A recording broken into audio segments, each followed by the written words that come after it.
The Partnership for Families, Children, and Adults reports a rise in Hamilton County teens going to get a sexual assault victims forensic exam. Cornelia Nicholson is in the studio now with more on this alarming increase. Cornelia. Cindy, in the last fiscal year, 19 teens between the ages of 13 to 17 came to the Rape Crisis Center for a sexual assault forensic exam. Now, we're 7 months into the fiscal year and 21 teens have already come into the center for an exam.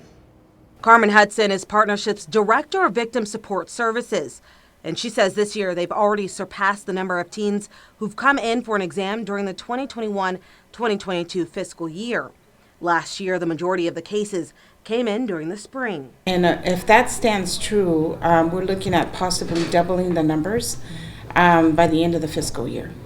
Hudson says there's no real reason as to why there's been an increase of teens coming in for an exam, but she does see a number of the students who come in attend Brainerd High School. And it's not happening at the school necessarily, but it's happening to students in those high schools and middle schools. Lee Preston, a sexual assault nurse, says teens usually have about 5 days after an assault to come in and get an exam. If teens don't press charges, the evidence will be put into an anonymous kit that local law enforcement will hold on to.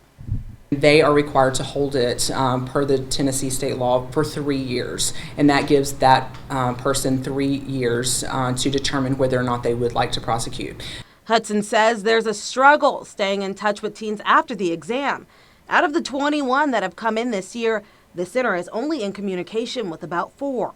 She says they can only communicate with the teens if their guardian allows it. Sometimes what we see is some families don't want to talk about it. They don't want the public to know what happened. Sometimes the teens are judged because they were in a place they shouldn't have been, but that doesn't matter. They shouldn't have been raped. Hudson says they are now working to educate parents and students, especially in the minority communities, that it's okay to seek help, and they're looking to find a way to help lower the numbers of teens being sexually assaulted. To anyone afraid to talk about their assault incident, she has this message. That it wasn't their fault, and they need to go to a trusted adult who can help them. Now, if you or someone you know has been sexually assaulted, you can call the Domestic Violence and Sexual Assault Hotline at 423-755-2700. Now, they are available 24 hours, 7 days a week, and all their services are free. Cindy.